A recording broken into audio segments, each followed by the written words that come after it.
말씀입니다.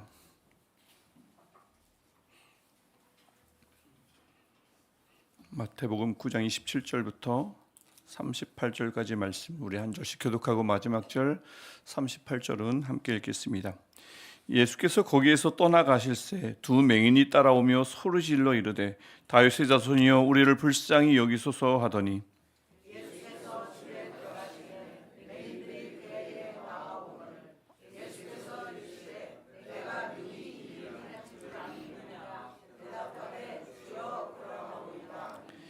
이에 예수께서 그들의 눈을 만지시며 이르시되 너희 믿음대로 되라 하시니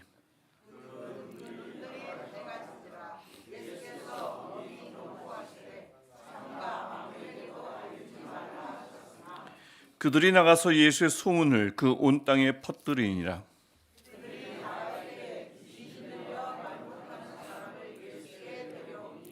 귀신이 쫓겨나고 말 못하는 사람이 말하거늘 무리가 놀랍게 여겨 이르되 이스라엘 가운데서 이런 일을 본 적이 없다 하되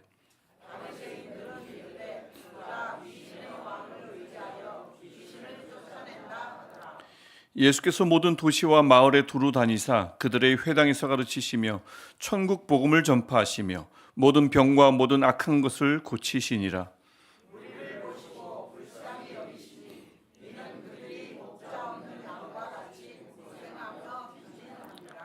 이에 제자들에게 이르시되 추수할 것은 많되 일꾼이 적으니 그러므로 추수하는 주인에게 청하여 추수할 일꾼들을 보내주소서 하라 하시니라. 아멘. 이번 한 주도 같은 말씀으로 한 주를 함께 걸으면서 임마누엘 하나님과 반드시 승리하시는 저와 여러분 되시기를 축복합니다.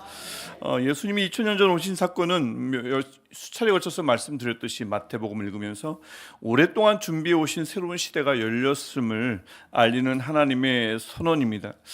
부정한 여인에게, 그래서 이 새 시대가 오다 보니 부정한 여인에게 또 죽은 자에게 손을 대면 손을 댄 자가 부정해지던 시대였지만 이제는 예수님으로 말미암아, 사람이 아닙니다, 예수님의 오심으로 말미암아 이제는 부정한 인들을 오히려 회복시키고 살릴 수 있는 새로운 시대가 열린 것이죠. 그래서 강한 줄 알았던 어둠이 빛을 절대 이기지 못할 것이며 뿌리가 깊은 줄 알았던 악은 선을 도무지 이길 수 없음을 알리는 새 시대가 예수 그리스도로 말미암아 선포된 것입니다. 그리고 실현된 것입니다.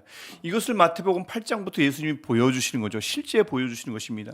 새 포도주가 정말 부어졌음을 두루다니면서 사람들을 만나 가르치시고 회복시키면서 실제로 생생하게 보여주고 계셨던 것입니다. 그래서 이것을, 이 은혜를, 이 새 포도주를, 새 부다와 같은 이들은 그것을 받아 누렸지만 낡은 가죽 부대와 같은 이들은 오히려 그 복음과 은혜로 인해서 오히려 분노하고 실망하고 좌절하고 낙심하며 예수님께 오히려 맞섰습니다. 오늘 본문도 보십시오. 두 맹인과 귀신에 눌려 사탄에 눌려 말 못하는 사람이 등장합니다. 두 부류는 모두가 당시 사회에서는 저주를 받은 이들, 부모가 잘못했던 그 집안 자체가 저주를 받은 이들이라 손가락질 당하던 이들이었습니다.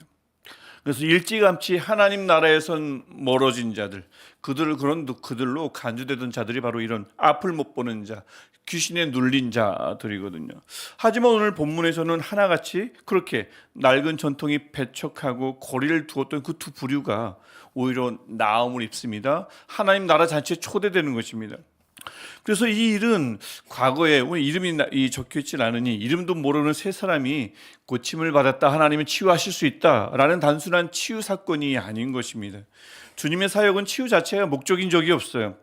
그것이 목적이었다면 주님은 전 세계의 환자를 말씀 한마디로 다 치유하셨을 것입니다. 그렇게 하지 않은 이유가 있는 거죠. 주님은 앞을 못 보던 이들을 앞에 보게 하심으로써 두 사람을 앞에 보게 하심으로써 빛은 반드시 어둠을 몰아낼 것임을 알리는, 그 큰 뜻을 알리는 아주 큰 사건이었던 것입니다. 선포하시는 사건인 거죠. 두 사람의 기적이 아닌 것입니다.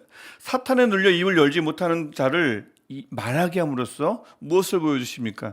선은 기어코 악을 이기고 말 것임을 알려주는 사건이신 것입니다. 사탄의 괴계는 결국 죽게 짓밟힐 거라는 것을 미리 알리는 신호인 거죠. 몇 사람이 치유받았으니 예수님은 누구나 치유하실 수 있다. 그건 맞지만 치유 자체가 목적은 아닌 것입니다. 그래서 이렇게 큰 일들이, 미래에 일어날 큰 일을 미리 알리는 이 사건이 일어나고 있을 때 사람들이 당시에 존경하고 바라던 경건한 바리새인들을 보십시오. 그들은 여전히 34절 보면 사탄에게 이용당하고 있습니다. 가까이서 예수님이 직접 행하신 치유를 똑똑히 목격했습니다. 그러니까 치유 역사는 부정할 수 없지요. 대신 어떻게 합니까? 저가 귀신의 영을 의지하여 귀신을 쫓아낸다라고 모함하면서 예수님께 맞서고, 여전히 맞서고, 무리들이 예수를 쫓지 못하게 방해물이 되어 막아섰습니다. 사람들의 칭송을 받던 바리새인이 그렇게 했다는 얘기죠.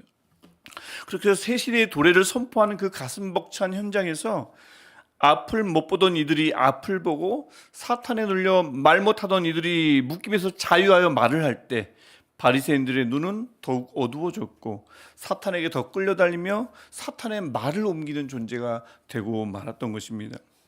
예수님을 대면하고 예수님의 생생한 음성을 듣고 치유를 보았지만 그 은혜가 넘치는 자리에서 바리새인들의 마음은 오히려 더 굳어졌습니다. 우리가 주일에 봤던 말씀들과 비슷하죠. 낡은 가죽 부대와 같다 보니 귀하게 주어진 은혜의 기회를 다 쏟아버리고 그들 자신도 추락해버린 것입니다. 하지만 그런 그들의 방해가 예수님을 막을 수는 없지요. 어떻게 막겠습니까? 그래서 35절 보시면 이후로 예수님은 모든 도시와 마을을 두루 다니시면서 가르치시고 복음 전파, 이 천국 복음을 전파하시고 모든 병과 모든 약한 것이라는 것은 내적, 외적, 심리적, 영적, 이 정신적 연약한 모두를 고치셨다는 뜻입니다. 모든 병과 모든 약한 것을 고치셨습니다. 그런데 여기서 눈여겨볼 점이 하나 있는데 바로 그 다음 절입니다. 다음 절 36절 보시면 무리를 보시고 불쌍히 여기시니 이는 그들이 목자 없는 양과 같이 고생하며 기진함이라. 분명 35절에서 그들을 가르쳐 주셨고 천국 복음도 전하셨고 모든 이들을 고쳐주셨습니다. 말씀도 치유도 풍성합니다.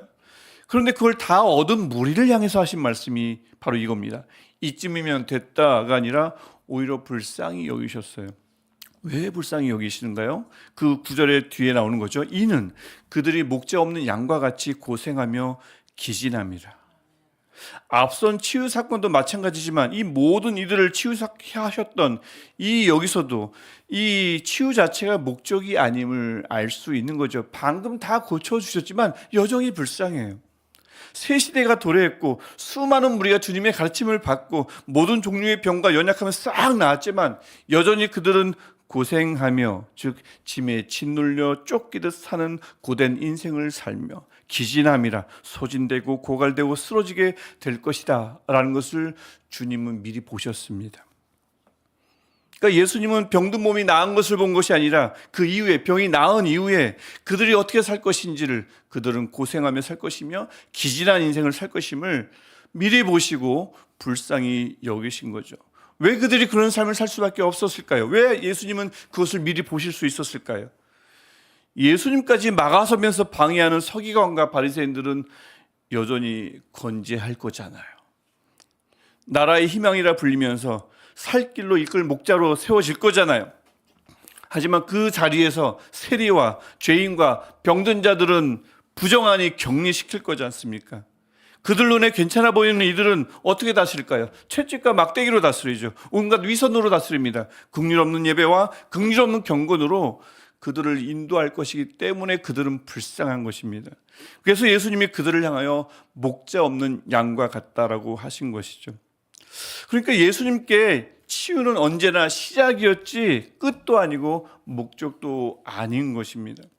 예수님의 마음은, 예수님의 시선은 늘 치유, 나음, 그 다음의 삶을 향해 있었고, 그러니까 예수님은 가르치고 치유하신 이들을 향해서 불쌍히 여기신 것입니다. 아직 환자가 많이 남아있어서가 아닙니다. 인생을 맡길 목자들이 그들에게 없는 것을 보셨기 때문입니다. 그래서 곧바로 하신 말씀이 37절, 38절 말씀입니다. 이 두 절 말씀은 우리 읽었지만 한 목소리로 다시 한번 읽어보겠습니다. 이에 제자들에게 이르시되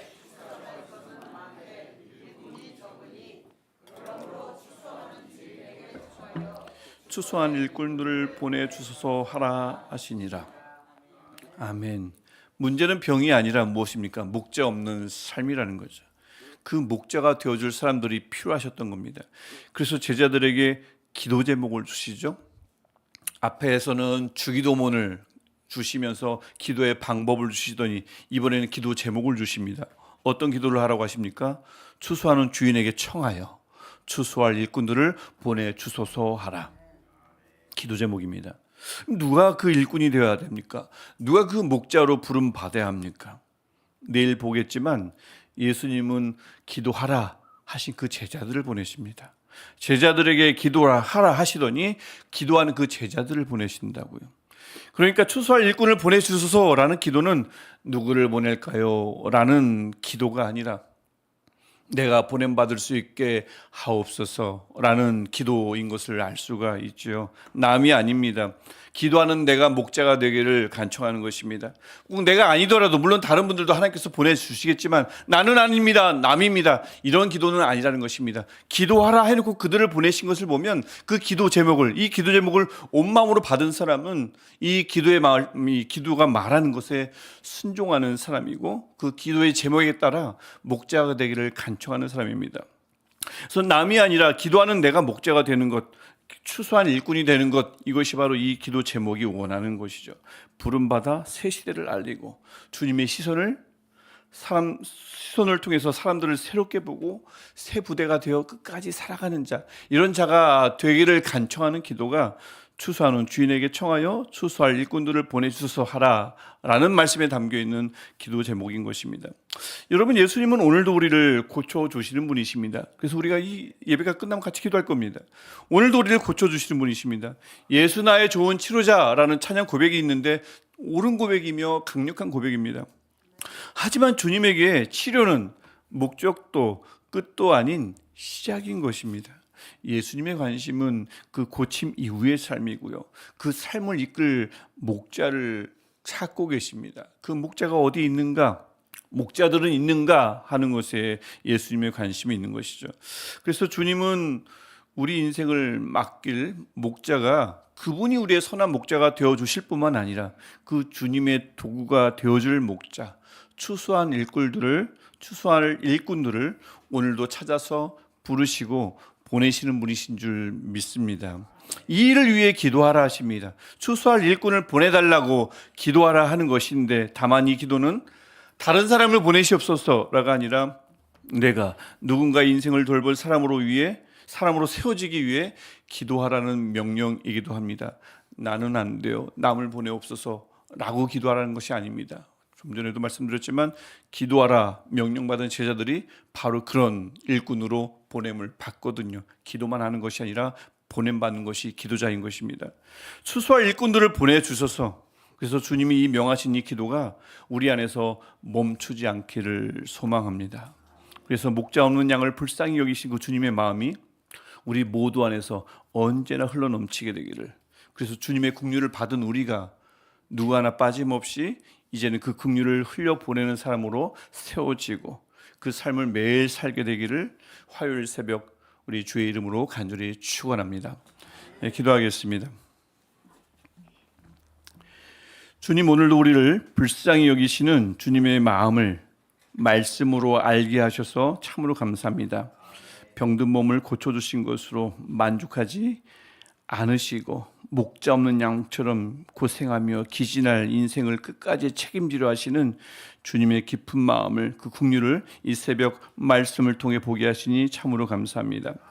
하나님, 우리도 이 치유에 머무는 신앙에 머물지 않게 하시고 주님을 닮아 은혜를 받는 자로만 머물지 않게 하시고 주님의 마음을 품고 살아가는 사람으로 우리를 불러주시고 세워주시고 보내주옵소서. 하나님, 오늘도 이 땅에는 길을 잃은 양처럼 방황하는 이들이 많습니다. 주님이 그들을 외면한 적 없으시듯 우리도 주님의 시선으로 그들을 보게 하옵소서. 주님께서 말씀하신 대로 추수할 것은 많으나 일꾼이 부족한 이때에, 여전히 부족한 이때에 누군가를 보내달라고 기도하는 데서 멈추지 않게 하시고 그 기도는 끊임없이 이어지되 기도하는 우리 자신이, 우리 교회가 그 주님의 부르심에 서는 은혜가 있게 하여 주옵소서.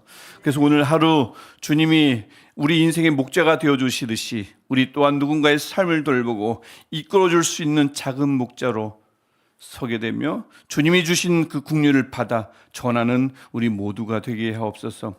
오늘도 우리를 고치시고 우리를 부르시며 우리를 보내시는 우리 주 예수 그리스도의 이름으로 간절히 기도합니다. 아멘. 하늘에 계신 우리 아버지, 아버지의 이름을 거룩하게 하시며 아버지의 나라가 오게 하시며 아버지의 뜻이 하늘에서와 같이 땅에서도 이루어지게 하소서. 오늘 우리에게 일용할 양식을 주시고 우리가 우리에게 잘못한 사람을 용서하여 준 것 같이 우리 죄를 용서하여 주시고 우리를 시험에 빠지지 않게 하시고 악에서 구하소서. 나라와 권능과 영광이 영원히 아버지의 것입니다. 아멘. 오늘도 우리가 하나님 아버지께 추수할 일꾼을 보내주셔서 하며 이 말씀을 기억하시며 기도하시고 또 어제와 같이 우리 이양미 집사님의 치유와 회복을 위해서 기도해 주시고 또 앞으로 수술과 검진을 앞둔 교우들이 있습니다. 또 몸이 아픈 어린 영혼들이 있습니다. 그들을 치유해 주시되 그 치유 이후의 삶도 하나님께서 책임져 주시옵소서. 책임져 줄 돌볼 사람들을 붙여 주시옵소서. 내가 그런 사람이 되옵소서. 이 마음 가지고 우리 주의 이름 한번 부르고 간절히 기도하시겠습니다. 주여